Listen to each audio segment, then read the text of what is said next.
Hello दोस्तों, आज की इस वीडियो में पढ़ेंगे परसेंटेज का 9वां पार्ट। इस पार्ट में हम पढ़ेंगे एक्स वाई फार्मूला पर आधारित प्रश्नों को हल करेंगे। एक्स वाई फार्मूला पर आधारित प्रश्नों को हम हल करते हैं। तो देखते हैं पहला सवाल। यहाँ पे पहला सवाल है दोस्तों, रमेश के वेतन में 20% की वृद्धि कर दी गई। बढ़े हुए वेतन को 20% कम करने पर रमेश को कितने परसेंट लाभ अथवा हानि होगा। कैसे लगाएंगे दोस्तों, हम यूज करेंगे एक्स वाई फार्मूला।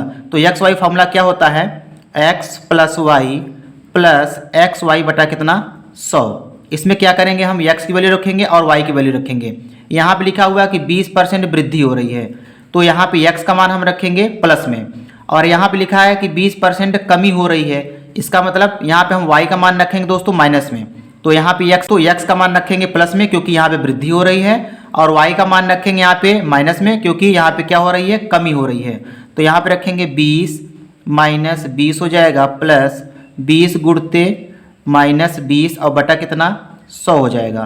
तो 20 से 20 ये कैंसिल हो जाएगा, इधर बचेगा दोस्तों कितना प्लस माइनस माइनस हो जाएगा, और 20 में 20 गुणा करेंगे तो 400 और बटा कितना आएगा 100। 100 से कैंसिल करेंगे कितना आएगा -4। तो -4 उत्तर आया दोस्तों। इसका ये मतलब हुआ, यहाँ पे पूछा है कि रमेश को कितने % लाभ अथवा हानि होगा, तो माइनस यहाँ पे दर्शा रहा है हानि होगा, तो 4% की क्या होगी यहाँ पे दोस्तों, हानि होगा। तो ये इसका सही उत्तर हो जाएगा। दोस्तों, एक वस्तु की कर की दर 10% कम कर दी गई तथा खपत में 10% की वृद्धि कर दी गई। इससे राजस्व प्राप्ति पर क्या प्रभाव पड़ेगा। वही हम फार्मूला यूज करेंगे दोस्तों, एक्स वाई फार्मूला। तो एक्स प्लस एक्स वाई बटा कितना 100 हो गया।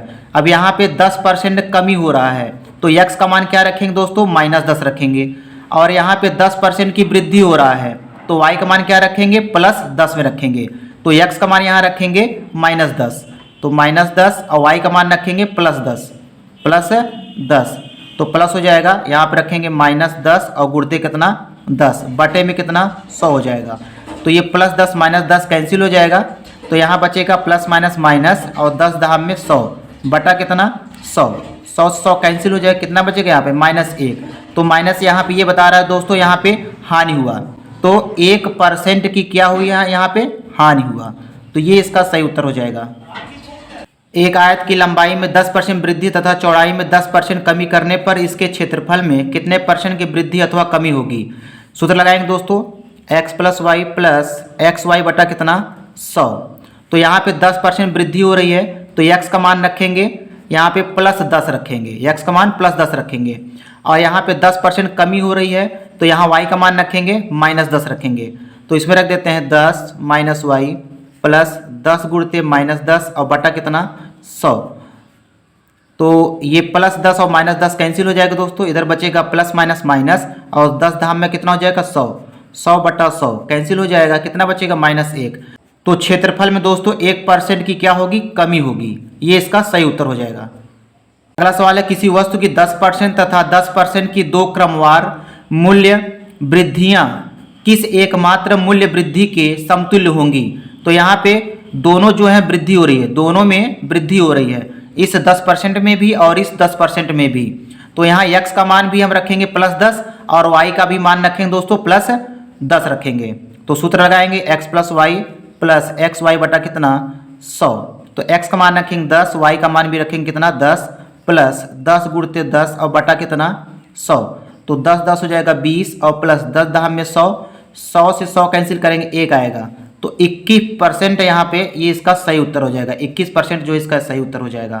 अगला प्रश्न है, फलों के मूल्य में 30% कमी करने पर उनकी बिक्री 40% अधिक हो जाती है। इससे विक्रय मूल्य पर क्या प्रभाव पड़ेगा। सूत्र लगाएंगे X Y formula, x plus X Y बटा कितना 100। 30% कमी हो रहा है, तो x का मान यहाँ रखेंगे -30। 40% अधिक हो रहा है, तो y का मान रखेंगे +40। तो -30 प्लस 40 प्लस यहाँ रखेंगे -30 और गुणते कितना 40 बटा कितना 100 हो जाएगा। इसको हल करेंगे दोस्तों, यहाँ पे कितना आएगा, यहाँ 10 आ जाएगा, प्लस माइनस माइनस हो जाएगा, तो 1 0 इससे कट जाएगा, 1 0 इससे कट जाएगा, तो 4 3 12, तो घटाएंगे कितना आएगा -2। इसका ये मतलब हुआ दोस्तों 2% की कमी होगी। तो 2% की यहाँ पे क्या होगी दोस्तों, कमी होगी। ये इसका सही उत्तर हो जाएगा। अगला सवाल है, खिलौने के मूल्य में प्रति खिलौना 20% की वृद्धि किए जाने पर इनकी बिक्री संख्या 15% कम हो गई। खिलौने के बिक्री मूल्य में कितना परिवर्तन होगा। एक्स वाई फार्मूला लगाएंगे, एक्स प्लस एक्स वाई बटा कितना 100। तो यहाँ पे 20% की वृद्धि हुई है तो एक्स का मान रखेंगे +20, 15% यहाँ पे कमी हुई है तो वाई का मान रखेंगे -15। तो 20 - 15 हो जाएगा, प्लस 20 गुणते -15 और बटा कितना 100 हो जाएगा। तो 20 में 15 घटाएंगे दोस्तों कितना आएगा 5, और ये प्लस माइनस हो जाएगा। और तो 20 × 20, 20 पंचे कितना हो जाएगा 100, 5 से काटेंगे 5 × 3 = 15, तो 5 यहाँ बचेगा कितना 3, और 5 में से 3 घटाएंगे कितना आएगा दोस्तों 2। तो 2% की क्या होगी यहाँ पे वृद्धि होगी, 2% की क्या होगी दोस्तों वृद्धि। ये इसका सही उत्तर हो जाएगा।